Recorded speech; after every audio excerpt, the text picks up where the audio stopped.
peut être son mot-clé. On est en droit de le dire, de déterminer son espace, de tenter d'être au bon endroit pour l'envisager, de prendre de l'aise à son endroit, dans cet endroit, grand ou petit, infime ou démesuré, nord ou orient. Démesurer l'endroit, comme le soleil a ladré, le bon endroit pour trouver l'ombre. Être ivre de l'ombre et de tous les reliefs de la nuit. L'endroit de jour comme de nuit, l'endroit qui fait le jour sur la nuit, l'endroit qui ne nuit ni au jour ni à la nuit. L'endroit qui cherche son envers, son juste fondement, l'endroit de la toile ou du linceul, de la trame du monde, envers et endroit. L'endroit est le lieu du tendoir, cette corde qui tend, étend la toile ou bien laisse prendre le linceul, endroit, envers. Il s'agit d'être bien de son endroit, d'habiter pleinement son lieu, nature offerte et vivant essentiel. Une expérience d'oignon, d'ortie, de chou ou de loup, habiter essentiellement son lieu, sortir de l'atelier jusqu'à se confier à la forêt. Se laisser être vu par la forêt. Changer de point de vue, entrer dans la sédimentation vive, senter dans l'in situ du souffle brut, sans sauvager. Composer avec la sauvagine et l'égratignure, ne pas trier, consentir, s'incliner, penche-toi. Penche-toi vers un envers qui te redonne de l'endroit. Par endroits, la couleur ne vient pas. Le dessin l'emporte, c'est l'autre endroit, sensible, vulnérable, suspendu. Peinture, dessin, céramique, tout endroit du vertige de vivre, de danser ce vivre, jusqu'à l'envers.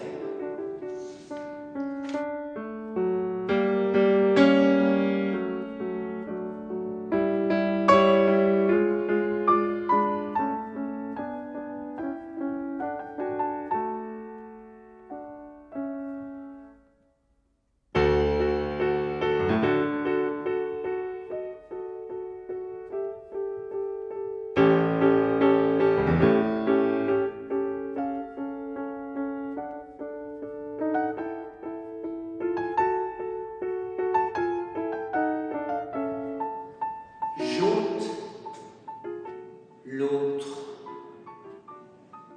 c'est moi dessous sa peau. Un autre moi prend l'eau, voilé à peine, le masque flotte. Je suis son hôte. Je me retiens chez lui. Il y a quelqu'un par ici, cockpit levé, j'habite sa tête. Dernière chair avant la nuit. Avant les nœuds qu'on fait la nuit dessus son crâne pour bien défaire le pli des peaux. J'efface la marque, j'avale l'ovale, embarque au front, cherche la bouche, la mienne, à mettre, j'ajuste le tout, j'efface la marque. Je prends mes strates creuses, herborise, j'entre en carrière, demeure en lice, géologie botanique. Une vraie tête de gentiane, une tête bien haute au-dessus de la gangue. La combe en vue. Zoologie. L'air d'un hamster, volet fermé, pour mieux cacher l'eau qui le gonfle, j'enfle le propos. Je souffle un verre, bulle à contour et transparence. Ça brûle. Ça brûle un peu le flux des peaux qu'on veut reprendre. Je mets du cœur dans ce visage, du souffle aussi. Et ses yeux baies, des yeux qu'assis petits perdus, comment rentrer? J'entrevois l'eau qui trempe le tout sans qu'on ne voit rien.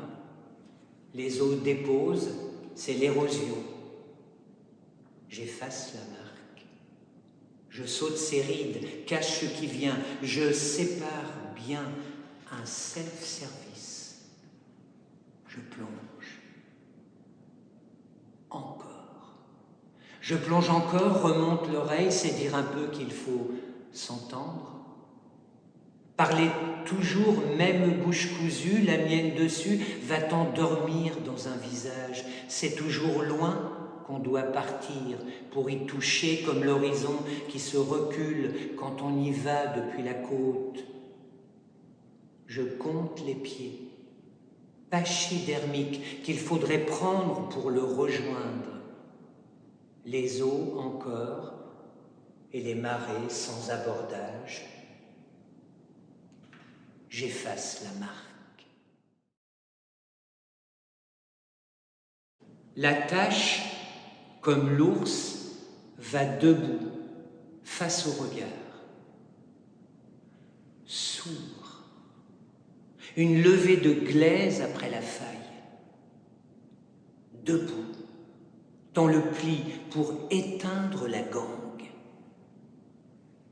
La trace monte, s'ébroue, griffe l'œil du jour, endosse la lumière. Quelque chose de blanc écrase la nuit du ventre. Une levure de pâte jusqu'au cri.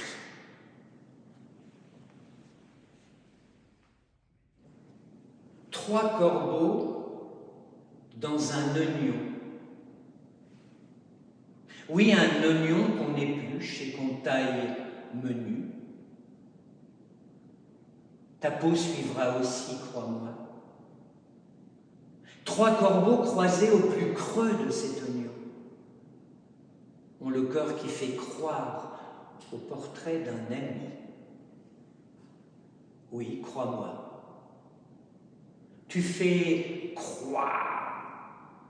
Et tu crois à ce croc qui t'embroche l'oreille et la broie.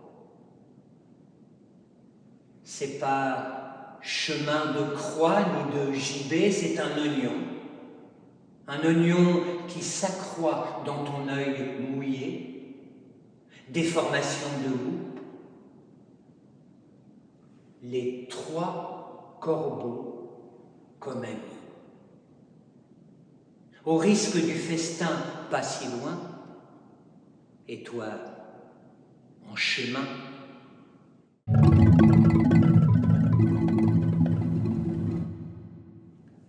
Le corbeau vit sans pourquoi, et pourtant ça questionne dans son gosier qui croît. Tout un gésier de questions graves et râpeuses s'ouvre à son bec qui corbine, la force ligneuse du coudre qui se dénoue. Pourquoi? Pourquoi?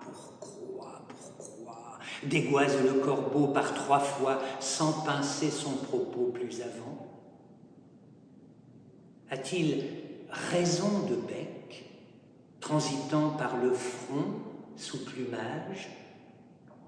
J'interroge son pourquoi, qui s'en vient jusqu'à moi comme un cri mâché noir qui ne formule rien à ma raison de bouche. Le vivant nous traverse et la question pourquoi lui plutôt que moi dans son pas dire pourquoi. Le corbeau dit pourquoi. Tu l'écris et la question s'envole.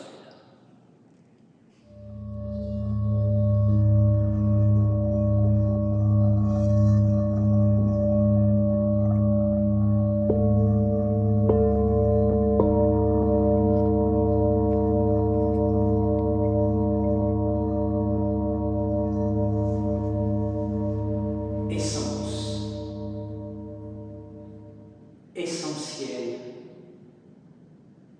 essence d'elle, nécessaire nécessité, décider, sectionner, décentrer, retendre à la cime, articuler, soustraire jusqu'au trait, démonter, décharner, déloger, décanter, désenchantement, mûrir, fouetter, mordre, nerveux, nervure, énervé, innervé, nivose, fondre, quantité, d'entité, ébauche, foliaire, esquisse florale, esquif, niche à vivre, flottaison dématée.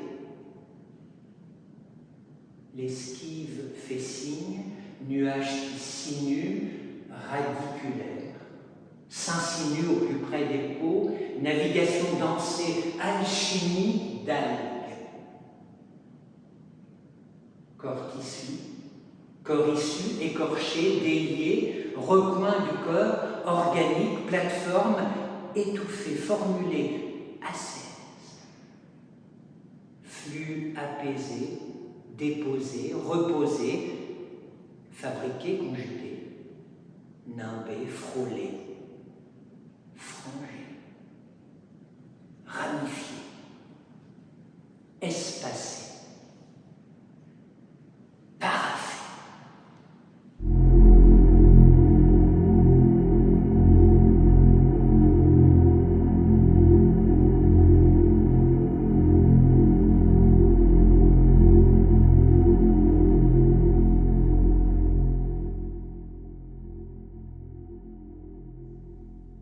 C'est le geste qui t'incline.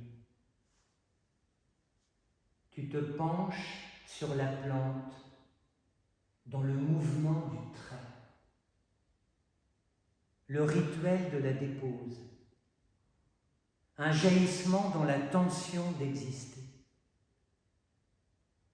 Tu suis ton chemin de toile comme un grand promenoir. Tu peins à la pioche, à la bêche, à la hache ou au pinceau sur le drap blanc. Tu tiens presque le sceptre végétal d'une main, l'objet sacré toujours agrandi, le geste ample de l'autre. Le geste comme outil conduisant l'outil, l'énergie voyage de la sève au sang. L'expression fuse, entre flux et bonde, tu es vivant geyser sur le gisant du drap. Un ciel à terre, tu ne joues ni la rose, ni le chou, ni la forêt, tu saisis leur élan d'être là, en jouir dans la gravité du silence, le respect des matières, l'écho des rythmes. Et la lumière s'y met. À l'automne, montent les crécelles, mais est-ce l'automne? Et pourquoi cette impression de crécelle quand ça frotte ainsi sur la toile? C'est ton souffle qui fait crisser ton geste. Ta voix râpe la lande. L'atelier est un désert ouvert à l'infini des landes à peupler. L'échelle est haute.